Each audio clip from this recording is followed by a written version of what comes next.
कल है Valentine's day, तो आप सभी को एडवांस में हैप्पी वैलेंटाइन्स डे। मुझे पता है आप में से बहुत सारे लोग ऐसे होंगे जो कि सिंगल होंगे और ये देखते ही सोच रहे होंगे कि क्या है, फिर से एक और वीडियो आ गया जो सिर्फ उन लोगों के बारे में है जिन्होंने कोई ढूंढ लिया है अपने लिए। लेकिन ऐसा नहीं है। वैलेंटाइन्स डे का मतलब सिर्फ ये नहीं है कि सिर्फ उन लोगों के बारे में बात की जाए जो कपल्स हैं। आपको अपने लिए भी एक दिन अगर निकालने का मौका मिल रहा है जिसमें आप खुद को स्पेशल फील करा सकते हैं या खुद को याद दिला सकते हैं कि आप खुद से कितना प्यार करते हैं, तो उसमें क्या गलत है। आज जो बातें मैं यहाँ करने वाली हूँ वो रेगुलर इस चैनल पे जो बातें होती हैं शायद उससे थोड़ी अलग लगे, क्योंकि अभी तक इस तरीके का कोई वीडियो मैं लेकर के नहीं आई हूँ। अभी तक मैंने ज़्यादातर बातें जो की हैं वो प्लानिंग और बुक्स के बारे में ही की हैं या फिर प्रोडक्टिविटी के बारे में की हैं। लेकिन ये वीडियो क्यों इम्पोर्टेंट है, ये इसलिए इम्पोर्टेंट है क्योंकि आप अपनी लाइफ में जो भी करते हैं, कुछ भी अचीव करने की कोशिश करते हैं, एक बहुत बड़ा सपोर्ट मिलता है आपको अगर आपके रिलेशनशिप्स अच्छे हैं। By relationship I mean all kinds of relationships, but also most importantly your relationship with your partner. चाहे वो आपके गर्लफ्रेंड या बॉयफ्रेंड हो, चाहे वो आपके हस्बैंड या वाइफ हो, चाहे वो आपके हस्बैंड या वाइफ होने वाले हों, यानी कि आपके फियांसे हो।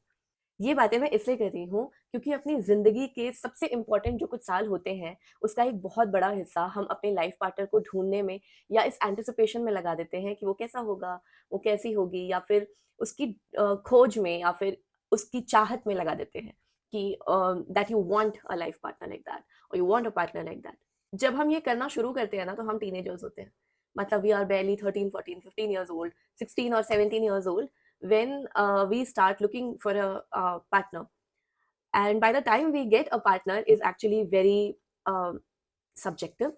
It's very it's very broad in terms of how many years do we take to find a life partner. तो होता क्या है ना कि जो हमारी expectations होती हैं, अगर even if we get our life partner or our partner in mid 20s or even in 30s, हमारी expectations कहीं ना कहीं वो एक टीनेजर वाली एक्सपेक्टेशंस रह जाती हैं।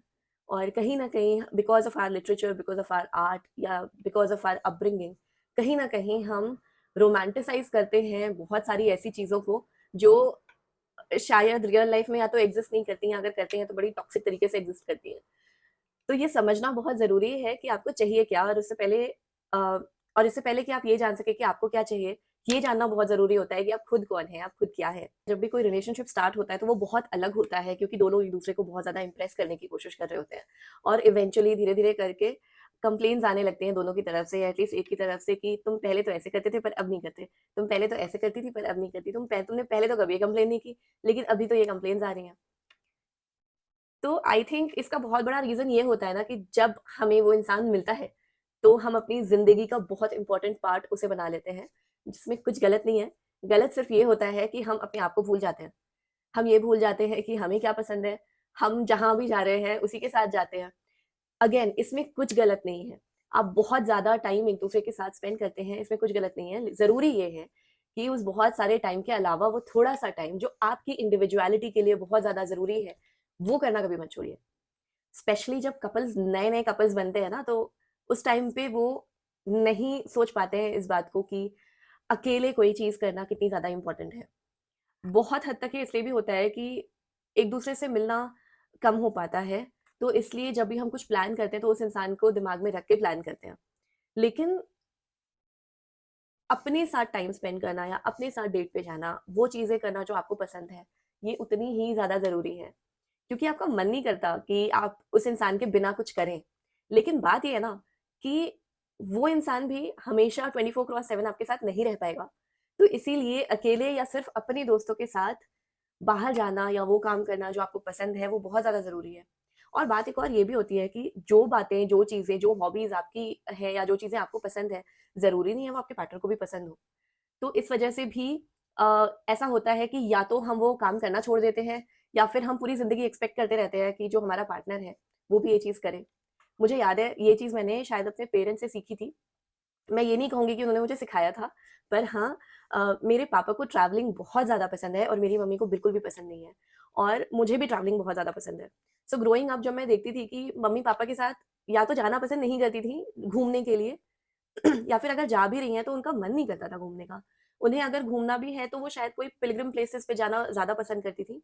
इवन अभी भी ऐसा ही है कि उन्हें घूमना बिल्कुल भी पसंद नहीं है, लेकिन पापा को बहुत ज़्यादा पसंद है। तो ये देखते हुए मैंने बचपन में ही डिसाइड कर लिया था कि अगर मेरे पार्टनर को घूमना पसंद नहीं हुआ, तो क्या मुझे घूमना छोड़ना पड़ेगा या क्या मुझे उसे ज़बरदस्ती अपने साथ लेकर के जाना पड़ेगा? तो मैंने काफ़ी पहले ही अपने शायद टीनेज से भी पहले ये सोच लिया था कि एक तो मैं सोलो ट्रैवलिंग शुरू करूँगी, किसी का वेट नहीं करूँगी। अ, उसका एक बहुत बड़ा रीज़न ये भी था कि बीइंग अ गर्ल अ, बहुत सारे बच्चे जो हैं, जब कॉलेज में होते थे, अभी मुझे नहीं पता पर मेरे जब मैंने कॉलेज किया था या मैं जब स्कूल में थी, तो उस टाइम पे बहुत ज़्यादा ऐसा होता था कि वो जो लड़कियाँ होती थी यूजुअली, उन्हें या तो अपने घरवालों से परमिशन नहीं मिलती थी या अपने बॉयफ्रेंड से। तो हाँ, मुझे पता है ये सुनने में बहुत ऑड लग रहा होगा कि घर वालों से तो ज़रूर पर हाँ, बॉयफ्रेंड से भी परमिशन लेने की ज़रूरत पड़ती है, कहीं घूमने जाने के लिए।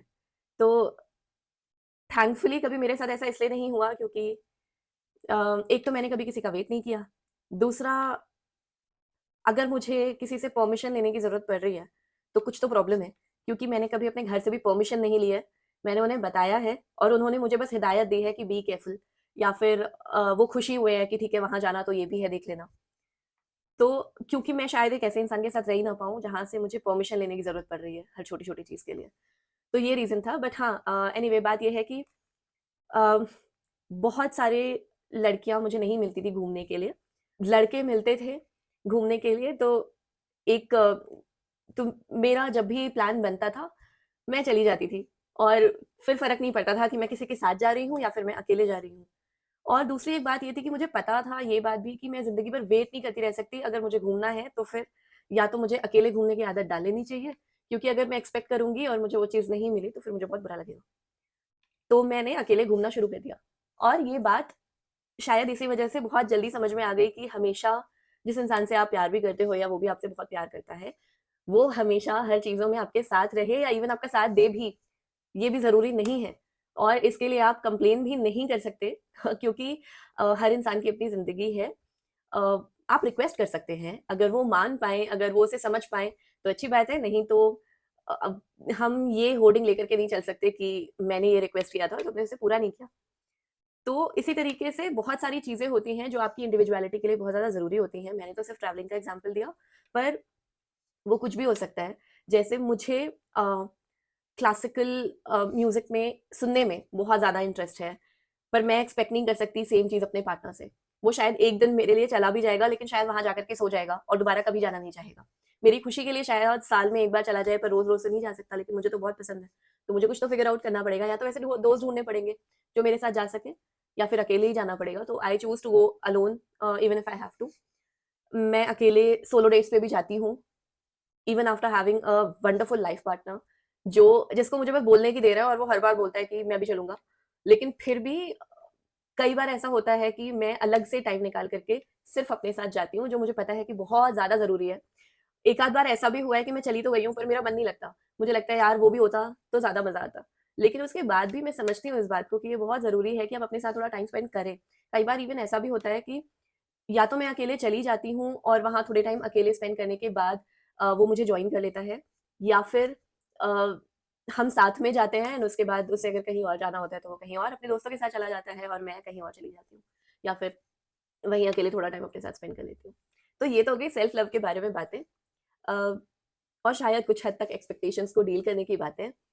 उसी तरीके से बहुत सारी बातें ऐसी भी हैं जो कि जेंडर रोल से रिलेटेड है। बहुत ज़्यादा इम्पोर्टेंट है कि एटलीस्ट अब 2025 में हैं हम, एटलीस्ट अब हम इस बात को समझें कि जेंडर रोल से ऊपर उठ के हमें देखने की ज़रूरत है।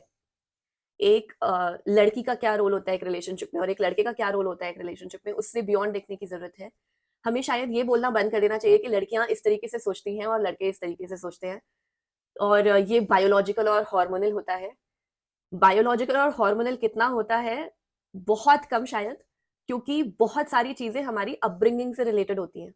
जो हम देखते हैं वही हम सीखते हैं। हमने अपनी माँओं को, अपनी दादियों को, अपनी नानियों को, अपने बड़ों को कुछ चीज़ें करते हुए देखा है और वो बहुत ही ऑटोमैटिकली आती हैं। अगर आप बल्कि आप ये देख भी सकते हैं अपने अराउंड, जो लड़के लड़कियों के बीच में पले-बड़े हैं, वो बहुत डिफरेंट होते हैं उन लड़कों से, जिन्हें लड़कों ने रेज़ किया है एंड वाइस वर्सा। अगर मेरे लिए मेरी अपब्रिंगिंग में बहुत बड़ा रोल रहा है मेरे भैया का, मेरे पापा का, तो मेरा थॉट प्रोसेस ऑलरेडी बहुत ज़्यादा डिफरेंट हो जाएगा एज़ कम्पेयर टू अगर मैं वुमेन के बीच में पली-बड़ी होती। इसका मतलब ये नहीं है कि किसी की मानसिकता में कोई कमी है। इसका मतलब सिर्फ़ इतना है कि it's high time that we stop associating our feelings with our hormones. I understand hormones का बहुत बड़ा फैक्टर होता है। मैं उसको बिल्कुल भी निगेट नहीं कर रही हूँ, उसे बिल्कुल भी उसको बिल्कुल भी निगलेक्ट नहीं कर रही हूँ, लेकिन इसका मतलब ये नहीं है कि हम जो भी फील कर रहे हैं वो कंप्लीटली डिफरेंट है as compare to how guys feel, just because of our hormones. It's a lot of it is because of our upbringing. And when I'm saying that, उसका ये भी मतलब है कि बहुत सारी expectations जो बहुत सारी लड़कियों को होती है कि लड़के उनके लिए करें। अगर आप जेंडर रोल्स को completely खत्म करना चाहती हैं ना, तो आप कन्वीनियंस के साथ नहीं कर सकती। ये चीज लड़कों पे भी पूरी तरीके से लागू होती है। अगर आप जेंडर रोल में बिलीव नहीं करते, अगर आप इनइक्वालिटी में बिलीव नहीं करते, अगर आप हैं इक्वल और आप सपोर्ट करते हैं इक्वालिटी को, तो आपको भी थोड़ा आगे सोचना पड़ेगा। फिर ये मत बोलिए कि because I am a guy you have to take my surname after wedding, because I am a guy I have to take care of you in terms of expenses, और I have to take charge of the whole family expenses. आप ये बोलना बंद कर दीजिए कि because I am a guy I have to protect you. You don't have to. Trust me, women are protected enough. आप लड़कियों को लड़कियों की तरह देखना बंद कर दीजिए, they will be protected. I know बहुत सारी चीजें हैं जिसकी वजह से हम ऑल द टाइम फील करते हैं कि we need protection, but it's high time to make your women stronger than they already are. क्योंकि अगर प्रोटेक्ट करना है, मैं आपसे बस एक सवाल पूछना चाहती हूँ। आज अगर एक सिचुएशन आती है, कुछ होता है, ठीक है, कोई ईवटीज करता है, अ, आप वहां रह करके अगर एक 10 लड़कों का ग्रुप है या एक 4 लड़कों का ग्रुप है जो आपकी गर्लफ्रेंड को या आपकी वाइफ को ईव टीज कर रहा है आपके सामने, आप क्या करेंगे वहां पे? Can you protect her by fighting with them, और will you try to run away from there? वो सेम सिचुएशन अगर अकेली लड़की के साथ आती है तो भी वो वही करेगी। If she can fight she will fight, if she can flight she will flight. उसमें आपकी अलग से होने की जरूरत नहीं है। और अगर आपको लगता है कि वो इतनी स्ट्रांग नहीं है ना, तो उसको स्ट्रांग बनाइए, उसको ये बोलना बंद कर दीजिए। और ये स्पेशली मैं पेरेंट्स से रिक्वेस्ट करती हूँ कि प्लीज अपनी लड़कियों को, अपनी बहुओं को ये बोलना बंद कर दीजिए कि अगर तुम्हारे साथ लड़का रहेगा तो यू विल फील प्रोटेक्टेड। बहुत सारी लड़कियां ऐसी होती हैं, because of unfortunate events in their life they have to lead a life single, and that's what they choose. Please दुनिया में ये फैलाना बंद कर दीजिए कि अगर उनकी लाइफ में कोई आदमी नहीं है तो they are less protected. They are not, they can fight their battles. मुझे पता है जब मैं ये बोल रही हूँ ऐसा बहुत सारे लोग बोलेंगे कि तुम्हें पता नहीं है कि लड़कियों को कितनी सारे चैलेंजेस से गुजरना पड़ता है। ऑफ कोर्स गुजरना पड़ता है, पर क्यों? When I am saying that there shouldn't be gender roles, have I not faced questions like, ओ तो तुम खाना नहीं बनाती, ओ तो अच्छा उसने तुम्हारे लिए खाना बनाया, लड़की वो है या तुम? Even so my partner is 2 years younger than me, और ये क्वेश्चन बहुत आराम से बहुत सारे लोग पूछते हैं कि तो तुम्हारे पेरेंट्स को कोई प्रॉब्लम नहीं हुई इस चीज को लेके, या इसके पेरेंट्स को कोई प्रॉब्लम नहीं हुई इस बात को लेके कि वो छोटा है और तुम बड़ी हो? प्रॉब्लम क्यों होनी चाहिए? अगर वो बड़ा होता और मैं छोटी होती तब तो ये सवाल नहीं आता कभी भी कि तो तुम्हारे पेरेंट्स को कोई प्रॉब्लम नहीं है कि वो तुमसे 2 साल बड़ा है। तो अगर मैं उससे 2 साल बड़ी हूँ तो ये सवाल क्यों आना चाहिए? मैं जानती हूँ कि मैं बहुत ज्यादा गंभीर टॉपिक्स पे बात कर रही हूँ, लेकिन क्या ये जरूरी नहीं है कि हम इन चीजों के बारे में अब बात करें? क्या ये जरूरी नहीं है कि हम ह्यूमन बीइंग्स को as a human beings treat करें? मैं और मेरा पार्टनर हम हमेशा जेंडर रोल्स को लेकर के बहुत ज़्यादा बातें करते हैं, और उसी ने मुझे बहुत ज़्यादा पुश किया कि मैं यूट्यूब पे इसके बारे में बात करूं। And he kept saying until I made this video कि तुम क्यों बात नहीं करती? Your thought process is so clear, why don't you talk about it? Why shouldn't everybody know about this? एक बहुत बड़ा हिस्सा है जो मैं जानती हूँ कि वो ये सोचता है कि बोलता नहीं है पर ये सोचता जरूर है कि उनकी कन्वीनियंस खत्म नहीं होनी चाहिए। ऑफ कोर्स अगर उन्हें एक्स्ट्रा कुछ करना पड़ेगा तो लाइफ उनके लिए उतनी कन्वीनियंट नहीं रह जाएगी जितनी पहले थी, लेकिन उन्हें ये समझने की बहुत ज्यादा जरूरत है कि लाइफ जो आपको इतनी कन्वीनियंस दे रही है वो आपके पार्टनर को, जिसको आप बोलते हो कि आप बहुत ज्यादा प्यार करते हो, उसके लिए बहुत इनकन्वीनियंट है सिर्फ आपकी वजह से। बहुत सारे लड़कों को मैंने ये बोलते हुए देखा है कि यार मैं तो कुछ एक्सपेक्ट नहीं करता, लेकिन मेरे मम्मी पापा की खुशी के लिए क्या वो एक दिन सूट नहीं पहन सकती, क्या वो एक दिन साड़ी नहीं पहन सकती? बिल्कुल पहन सकती है। आपको सपोर्ट दिखाने के लिए उसी से लड़ने की भी जरूरत नहीं है कि नहीं she will not wear sari, she will not wear suit. मत लड़िए, बिल्कुल मत लड़िए। आपके पेरेंट्स की खुशी बहुत ज़्यादा इंपॉर्टेंट है, लेकिन जिस दिन वो सूट पहन रही है ना, उस दिन आप कुर्ता पजामा पहन लीजिए। जिस दिन वो साड़ी पहन रही है ना, उस दिन आप धोती कुर्ता पहन लीजिए। उसे ऑलरेडी सपोर्टेड फील होने लगेगा। ये बोलना बंद कर दीजिए कि यार मुझे तो कोई प्रॉब्लम ही नहीं है, तुम्हें जो करना है करो, even if you want to be a housewife I am okay with it. लेकिन उसके साथ-साथ अगर आप ये बोलते हैं ना, but if I want to be a house husband will you be okay with it? आपको ये सवाल पूछने की ज़रूरत इसीलिए पड़ रही है क्योंकि आप खुद में ही सिक्योर नहीं हैं। आप खुद उस चीज़ों से ऊपर उठ करके आ ही नहीं पाए हैं। वो प्रॉब्लम उसको शायद ना हो, लेकिन शायद आपको होगी, अगर आपके दिमाग में ये क्वेश्चंस आ रहे हैं तो। तो जब हम बात करते हैं जेंडर रोल्स को खत्म करने की, लड़कों का सबसे पहला क्वेश्चन ये होता है, then why do I have to propose? Why do I have to bring flowers? Why can't she do that? Doesn't she? Doesn't she give you flowers? Hasn't she propose to you? ऐसी बहुत सारी लड़कियां हैं जिन्हें मैं personally जानती हूँ जिन्होंने अपने बंदों को प्रपोज किया है। इसका मतलब ये नहीं है कि कुछ बहुत ज्यादा कुछ कर दिया अलग से, या it's very normal. she can ask you out on a date and you can too. She can pay your bills and you can too. She can propose to you, bring you flowers and you can too. इसमें बार बार अगर आप उसको एक flower देने से पहले या उसको कोई गिफ्ट देने से पहले अगर हर बार ये बोल रहे हैं कि मैं लड़का हूँ इस वजह से मुझे गिफ्ट देना पड़ेगा क्या, मैं लड़का हूँ इस वजह से मुझे फ्लावर देना पड़ेगा क्या, उसको नहीं चाहिए। The moment you say this sentence उसको नहीं चाहिए। It's high time that we can actually be human beings than men and women or any other gender that exists. अभी तो हम सिर्फ इक्वालिटी की बात कर रहे हैं यहाँ 2 जेंडर्स में, और भी हैं, और भी जेंडर्स हैं। उनकी बारी कब आएगी? मुझे नहीं लगता उनकी बारी आने के लिए हमें वेट करना चाहिए। बट हाँ, अभी हम यहीं फंसे हुए हैं। सिर्फ प्यार के बारे में सोचिए। ये मत सोचिए कि किसने कितना किया, किसने कितना कम किया, किसने कितना ज़्यादा किया।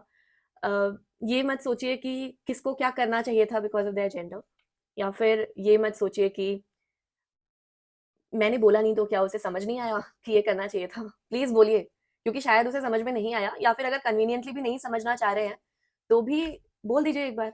उसके बाद आपको एटलीस्ट पता चल जाएगा कि समझ नहीं आया या समझना नहीं चाह रहे थे। So that you can deal with it accordingly. और आप जो भी हैं, whether you are a guy और you are a girl, please एक इंसान को अपनी पूरी ज़िंदगी मत बनाइए। उसे एक इंसान ही रहने दीजिए, क्योंकि जब आप ऐसा करते हैं कि आप उस एक इंसान को अपनी पूरी ज़िंदगी बना देते हैं, तो ना सिर्फ़ आपकी खुद की इंडिविजुअलिटी खत्म होती है इसमें, उस इंसान के ऊपर बहुत ज़्यादा प्रेशर हो जाता है आपको खुश रखने का। और हालाँकि ये रिस्पॉन्सिबिलिटी उसकी कुछ हद तक है क्योंकि आप उसके लाइफ़ पार्टनर हैं, लेकिन ये पूरी तरीके से सिर्फ़ उसकी रिस्पॉन्सिबिलिटी नहीं है, ये आपकी खुद की रिस्पॉन्सिबिलिटी बहुत ज़्यादा है। उसके साथ ही मैं एक और चीज़ बोलना चाहती हूँ। बहुत सारे लोगों को मैंने ये बोलते हुए भी सुना है कि यार एक बार कर देंगे ना तो फिर हमेशा करना पड़ेगा, इससे अच्छा है मत करो। आप उस इंसान के बारे में ये बात बोल रहे हैं जिससे आप बोलते हैं कि आप बहुत ज़्यादा प्यार करते हैं, जिसके साथ आप अपनी लाइफ बिताना चाहते हैं और आप उससे एक्सपेक्ट करते हैं कि वो लाइफ के हर छोटे-बड़े, अच्छे-बुरे में आपका साथ दे। उसके लिए उस एक इंसान को ज़िंदगी भर खुश करने के लिए, ज़िंदगी भर खुश रखने के लिए आपसे जो बन पड़े आपको करना चाहिए। चाहे आप एक लड़की हैं या एक लड़का, उससे कोई फ़र्क नहीं पड़ता। प्लीज़ ये सोचना बंद कर दीजिए कि अगर मैं एक बार कर दूँगी तो मुझे ज़िंदगी भर करना पड़ेगा, या मैं एक बार कर दूँगा तो मुझे पूरी ज़िंदगी भर करना पड़ेगा। जब आपको लग रहा है कि चीज़ें ज़्यादा हो रही हैं और आपसे हैंडल नहीं हो रही हैं, या this is not with what is right, आप बोलिए, बात करिए, कम्युनिकेट करिए। लेकिन ये मत सोचिए कि एक बार करेंगे तो ज़िंदगी भर करना पड़ेगा, इसलिए कभी करे ही नहीं। बहुत इंपॉर्टेंट होता है वो इंसान जो आपका लाइफ पार्टनर बनता है। इतने सारे लोग हैं दुनिया में और उसमें से एक इंसान है जिसको अ, आप मिले हैं, या जो जो आपको मिला है, उसकी खुशी की रिस्पॉन्सिबिलिटी पूरी तरीके से आपकी है भी नहीं, पर जितनी है अगर आप उतनी भी नहीं लेंगे, तो फिर then what kind of a human being are you? और for every individual I want to say, whether you are single or you have a partner, please खुद से बहुत ज़्यादा प्यार करिए। खुद से सबसे ज़्यादा प्यार करिए। सबसे ज़्यादा प्यार करने का या बहुत ज़्यादा प्यार करने का खुद से, ये मतलब नहीं होता कि आप सेल्फिश हैं। उसका मतलब सिर्फ़ इतना होता है कि आप खुद से प्यार करते हैं। अपने आप से प्यार करने में और सेल्फिश होने में बहुत बड़ा फ़र्क होता है और बहुत ही क्लियर विज़िबल फ़र्क होता है। तो हम ये नहीं बोल सकते कि वो फ़र्क समझ नहीं आया या it's a grey area, it's not. There is a huge wide gap between the 2। So please take a pledge on this Valentine's Day that you will love yourself and you will love your life partner. तो ये था आज का video. मैं मिलती हूँ आपसे next Thursday, जहाँ पे मैं अगेन बुक्स के बारे में बात करूंगी। कुछ बहुत ही इंपॉर्टेंट बुक्स हैं जिनके बारे में मुझे आपसे बात करनी है, तो उसके लिए मैं मिलती हूँ आपसे नेक्स्ट थर्सडे। तब तक के लिए बाय बाय।